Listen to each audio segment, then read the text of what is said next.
Hello les gars, j'espère que vous allez tous super bien. Bienvenue dans cette nouvelle vidéo. Ici Bosspreneur pour vous servir. Les gars, je suis content, je suis vraiment content parce que là j'ai investi dans de nouveaux matos. Je sais pas si vous pouvez le voir directement à la qualité de la vidéo, par rapport à l'angle. Il y a le petit micro qui va avec. Donc c'est pas une caméra de ouf, hein, mais c'est une caméra qui est optimisée pour moi. Ça s'appelle la DJI Osmo 3 Pocket. L'avantage, c'est que c'est facile à utiliser, c'est facile à porter dans la main et tout. Et il y a des options qui sont quand même pas mal. En plus, ça filme en 4K. Il y a le micro qui est offert avec. Et les gars, il y a le tracking visage aussi. Et aussi, je peux faire ça.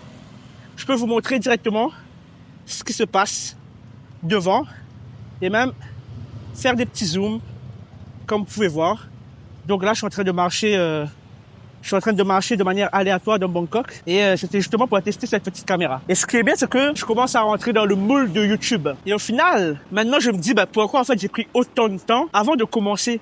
Réellement, ça fait depuis des années que je souhaite lancer YouTube, mais j'ai jamais eu le courage de le faire, ou j'ai toujours remis à demain. Et après, il y avait la peur aussi du regard des autres, et il y avait aussi la peur de se faire juger. Et là aujourd'hui, je suis en train de marcher tranquille, il y a des personnes autour de moi, et honnêtement, je m'en fous un peu de ce que les gens peuvent penser. Parce que, au final, si je fais des choses pour plaire aux autres ou si je m'inquiète à chaque fois de ce que les gens peuvent penser, au final, je lance rien. Après, l'avantage aussi, c'est que là, j'en profite pour apprendre à vlogger, pour apprendre à faire des vidéos en public. Le fait que je suis pas en France ni à La Réunion, honnêtement, c'est beaucoup plus facile. Concrètement, on se dit qu'il y a personne qui nous connaît ici, que le français, c'est pas la langue officielle. Du coup, les gens ne comprennent pas ce que je dis aussi. Au final, ils vont jamais me revoir.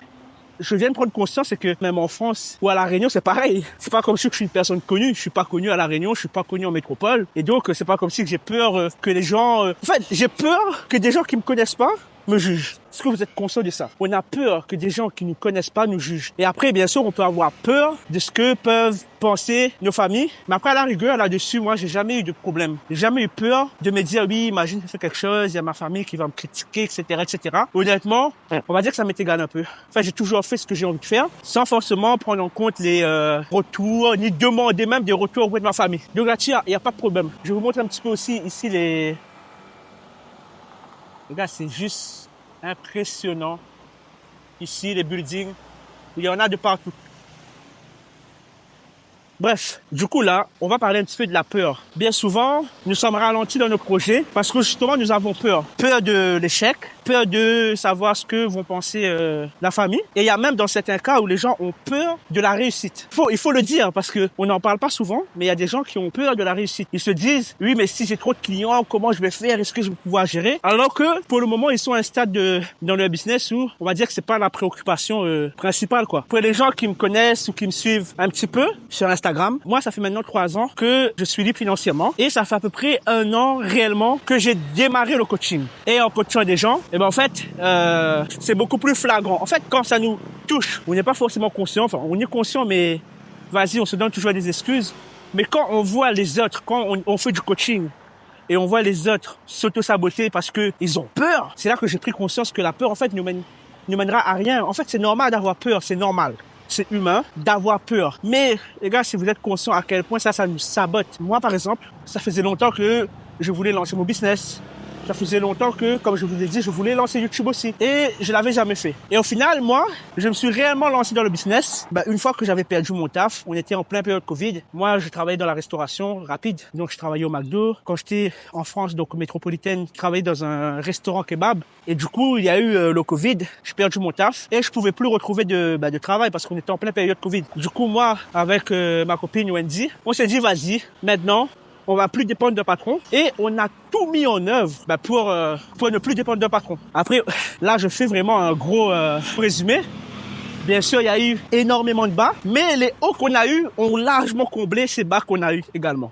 Honnêtement, quel est réellement le message de cette vidéo? C'est que tu n'as rien à perdre. Si ça marche pas, tu recommences. Et au final, ça va te donner de l'expérience pour plus tard. Parce que justement, les gens ont cette tendance à penser que il faut absolument que ça marche du premier coup. Mais si c'était comme ça, les gars, il y aurait plus eu de goût à la vie. Ça aurait été fade. Ça aurait été moche en fait. Parce que tout le monde, une fois qu'il décide de se lancer dans l'entrepreneuriat, tout le monde réussit. Donc comment se démarquer? Et même en termes de satisfaction personnelle, c'est beaucoup mieux.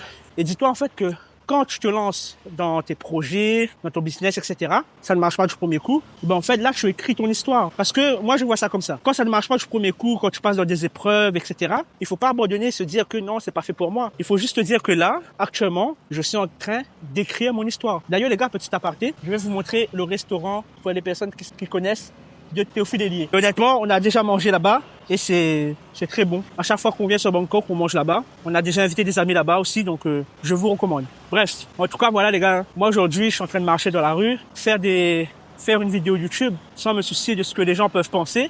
Et honnêtement, je me sens bien. Hein. Alors qu'au début, bref, je vous ai déjà raconté tout ça, mais voilà. Lancez-vous, arrêtez de procrastiner, arrêtez de vous poser beaucoup de questions inutiles. Et c'est en faisant les choses que vous allez progresser, que vous allez réussir et que vous allez progresser dans votre vie, quoi, les gars. Il n'y a pas de méthode miracle, hein, il n'y a pas de secret. Toutes les personnes que vous voyez aujourd'hui sur Internet, même si vous voyez que leur réussite, eh ben sachez que ces personnes-là ont une histoire, que ces personnes-là ont forcément galéré, que ça n'était pas simple pour eux. Et au final, aujourd'hui, ils sont là où vous désirez être. D'accord?